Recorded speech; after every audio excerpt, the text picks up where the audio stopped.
So good to have you join us today. Hello and welcome to Business Daily. I'm Lee in Seoul. Let's get started with a glimpse of today's highlights. Korea's central bank chief is expecting growth to stay on target next year if there are no unpredictable developments that would affect the local economy. Despite growing exports, Korea's ratio of domestic demand to GDP has fallen, ranking in the bottom tier among OECD nations. And there are growing concerns over an imbalance between exports and domestic demand as well. We'll sit down with an expert to talk about this.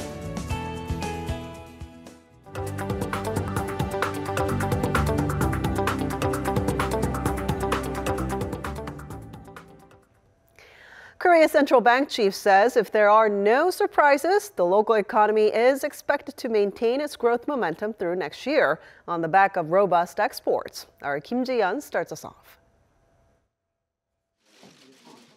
At a meeting with economic experts on Thursday, Bank of Korea Governor Lee said the South Korean economy will continue to grow and will reach its potential growth rate of 3% next year on the back of the global economic recovery, under the assumption that there are no surprises on the way that may trigger a setback.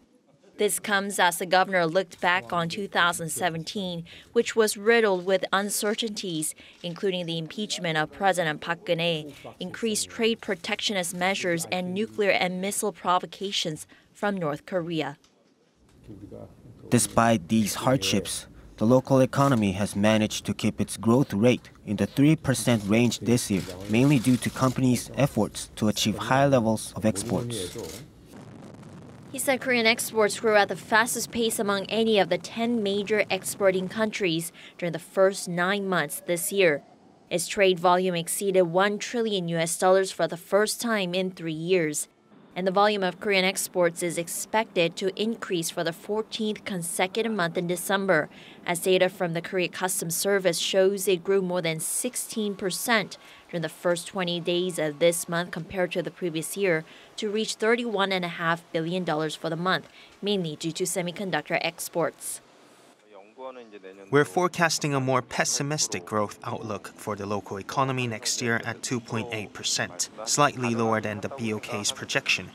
It hinges on how fast domestic consumption and investments in construction and facilities recover, since the rate of export growth is expected to remain at a similar pace to that of this year's. The BOK governor did, however, cite normalization of monetary policies, including rate hikes by major economies, as a risk that could hamper growth. In order to maneuver through such potential risks, he stressed the country needs to address the structural problems that are weighing down on the recovery pace of the local economy, mainly the $1.3 trillion household debt, record high youth unemployment, and the low birth rate. Kim Taewon, Business Daily. Over in Washington, U.S. Republicans have joined U.S. President Donald Trump in celebrating their first major legislative victory of the year. Now, this comes as the House gave its final approval on Wednesday to the country's most sweeping tax reform since the 1980s.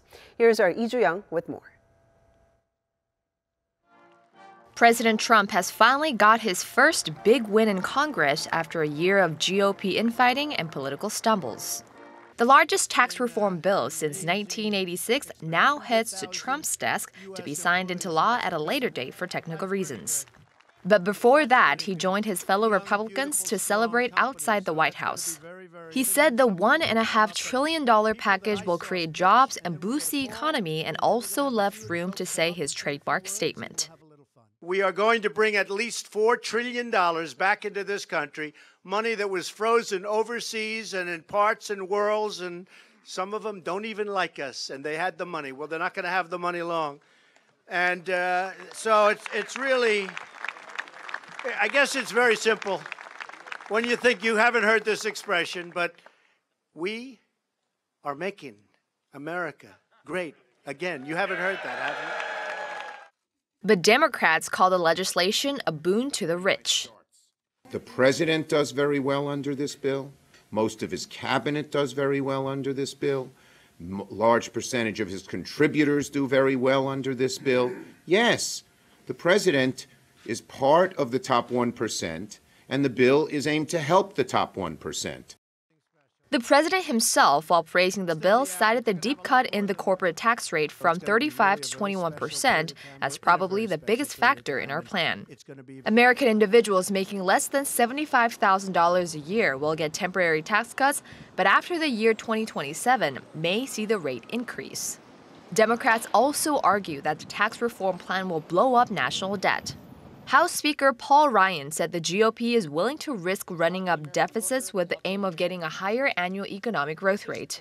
Though Democrats are furious over the new policy, they remain upbeat about the potential political fallout in next year's congressional elections. Lee Ju-young, Business Daily. Samsung SDI, a Samsung Group affiliate, will be forced to sell an additional 4 million shares in Samsung C&T after the Fair Trade Commission said it would tighten rules on cross-shareholdings under revised guidelines. Now, that's roughly $483 million worth of shares that they would have to unload.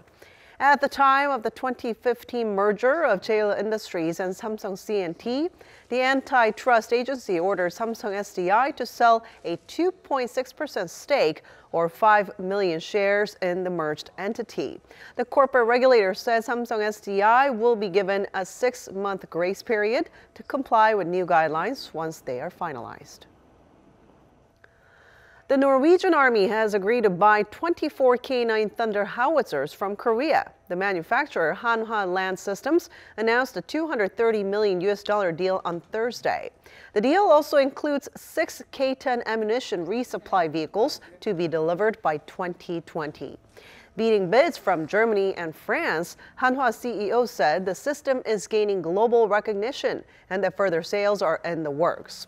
Earlier this year, 48 K9s were sold to Finland and 100 were sold to India.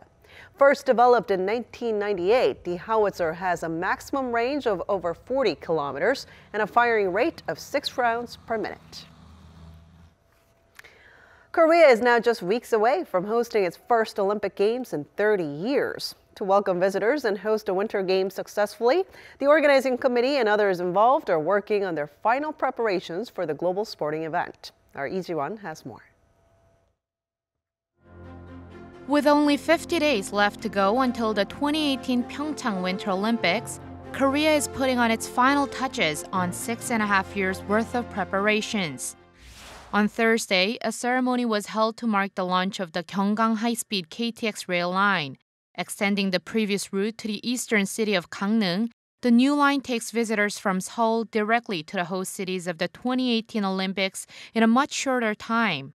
It normally took 3 to 6 hours depending on the mode of transportation to get to Gangneung from Seoul, but the new line cuts the travel time to slightly under 2 hours. The existing line went around the region to get to Gangneung, but the new line goes right through the Taebaek mountain range.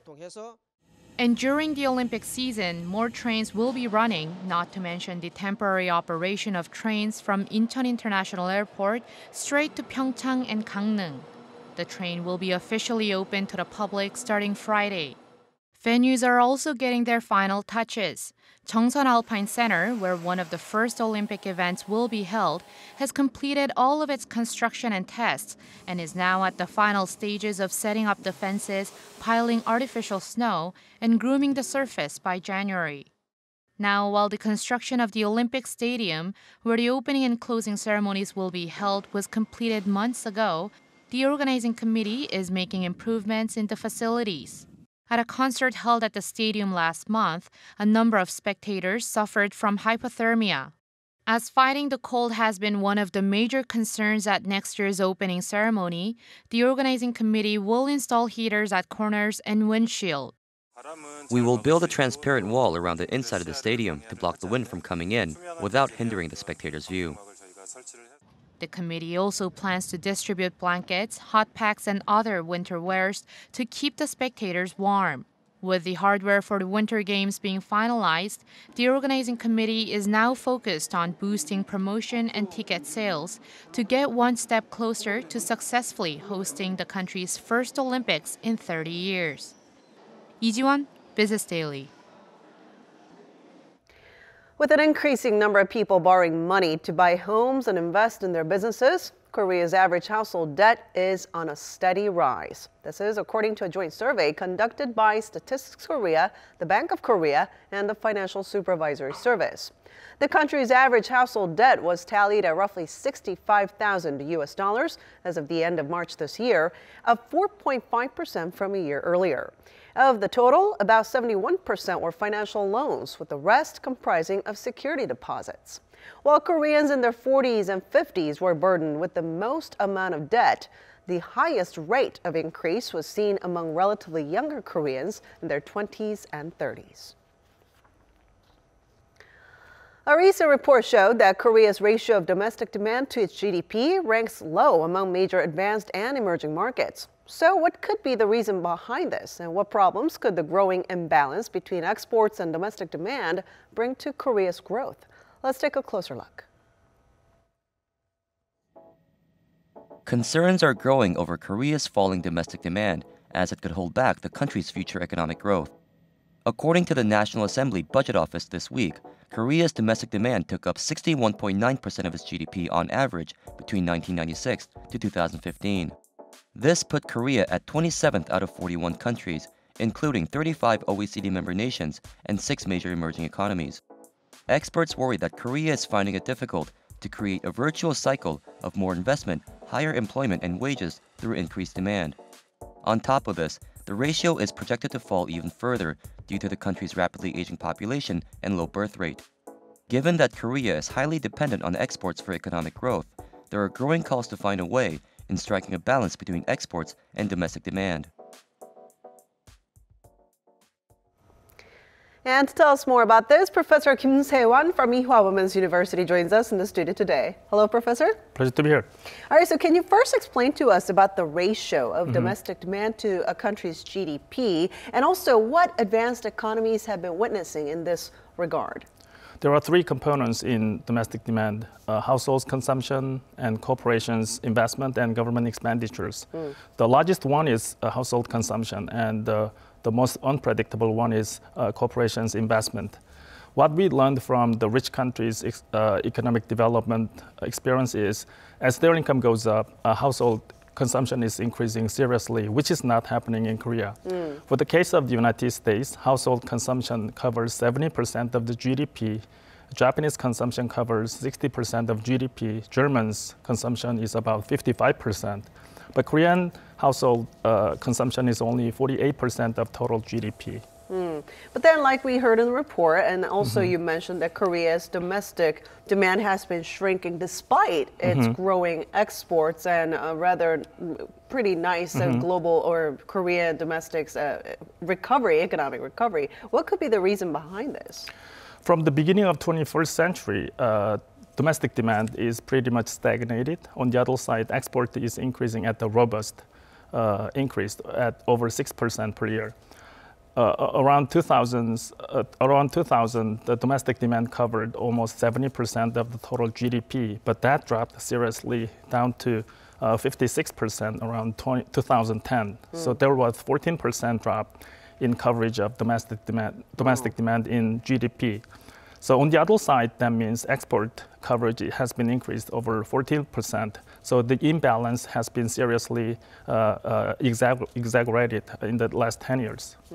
Now, exports, like we said, have been continuing to grow. And because Korea's economy is still export reliant, there are concerns that there is going to be a growing imbalance between exports and domestic demand. Right. The size of the export is about 42% of the total GDP, which is higher than any other OECD member countries' export size. The fundamental problem related to that is we are more exposed to external shocks, like the oil price changes and faraway countries' wars, and global business cycle changes. Actually, the real reason why we can't go strong against the thought-related retaliation from China is 25% of our export goes to China, and much of our economic growth depends on Chinese export to China. Now, and we are hearing that domestic investment has been falling as well. Right.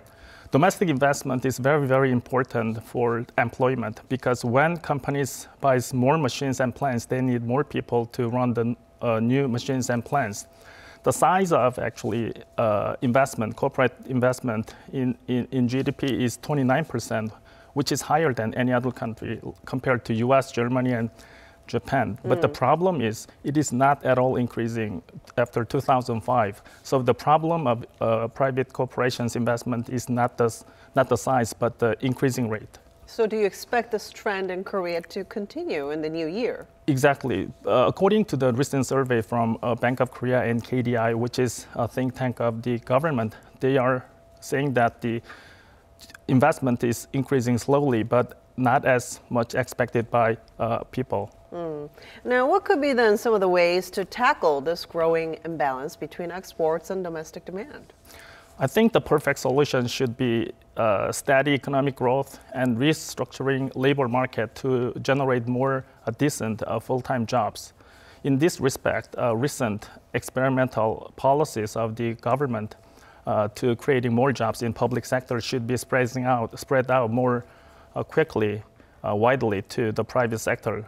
Otherwise, there should be more shrinking of the domestic demand because of the relative declining of the household consumption and corporations' investment.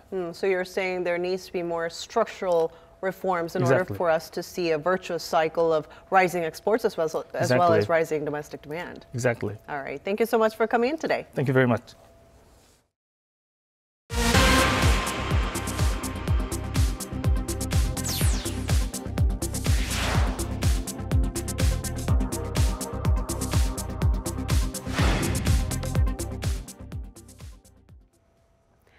The Korean government plans to step up monitoring of the country's cryptocurrency exchanges amid concerns of a bubble in the market. The Fair Trade Commission launched an on-site inspection of exchanges on Wednesday to see if they comply with consumer-related laws. The 3-day-long probe is a follow-up to earlier measures aimed at curbing cryptocurrency speculation and related crimes. The ICT ministry also notified 4 local exchanges that they must earn certifications to prove their information protection systems are secure.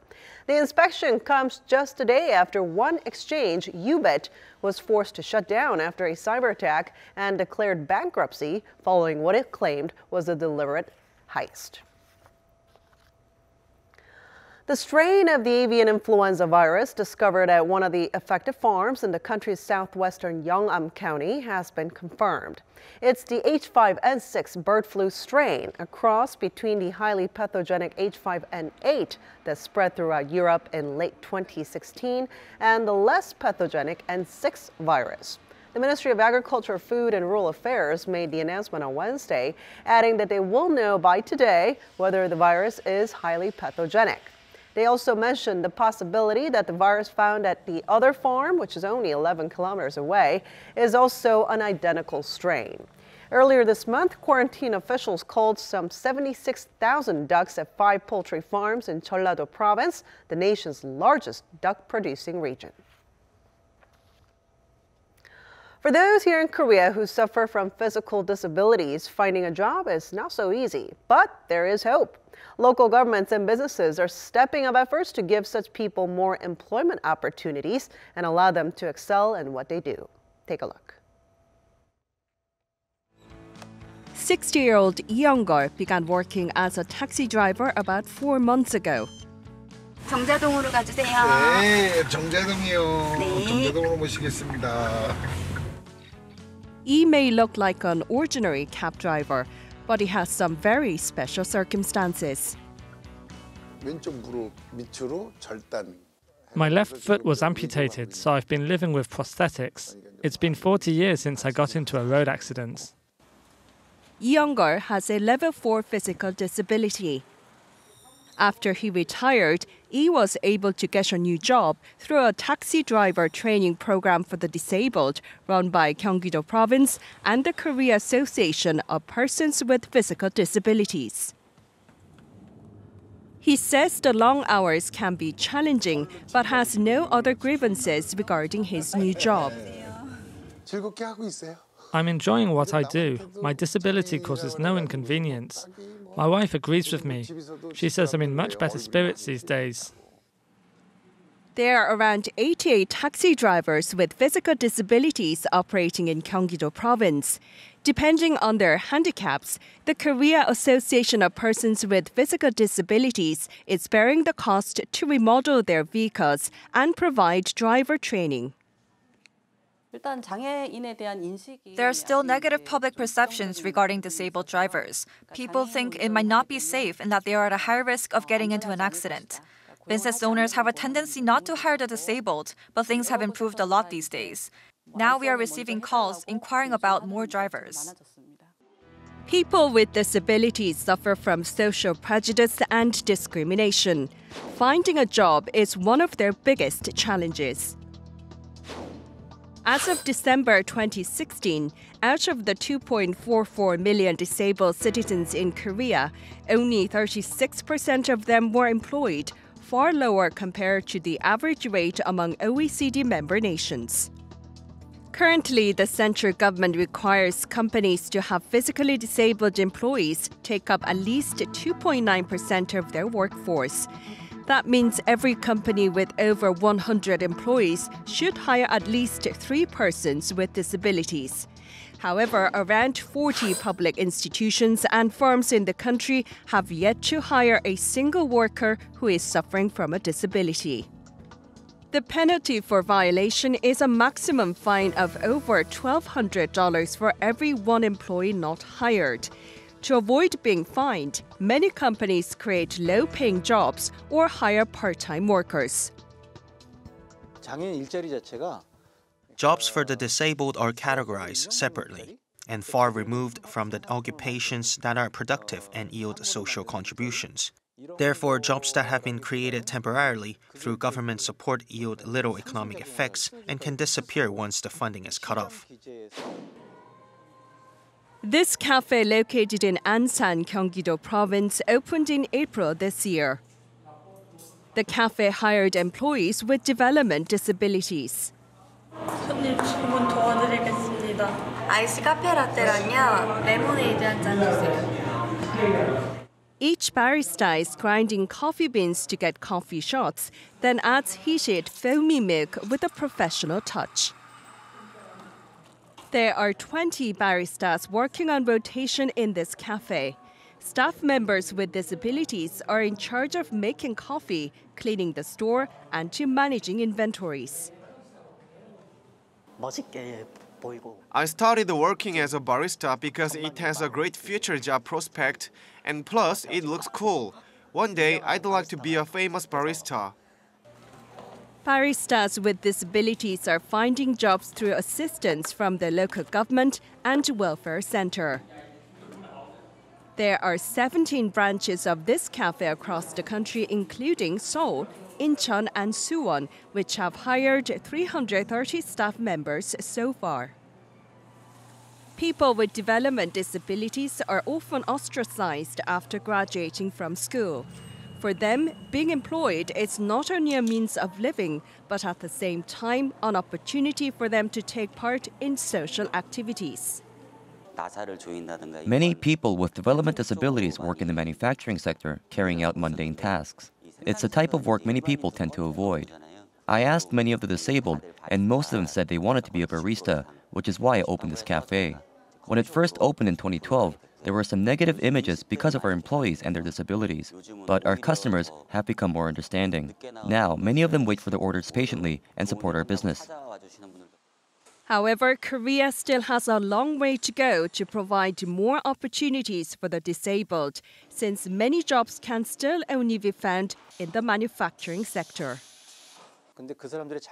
We need to create a job structure where the disabled can increase their productivity. Fostering the right environment is very important so that, for example, those who cannot use their arms should be able to get a job where they can use their feet and vice versa. Rather than simply increasing awareness for the disabled, we need to create a generalized services and support system. With various efforts to find jobs to bring out their unique skills, Korea hopes for a future where the disabled are free from social prejudices and can pursue more employment opportunities.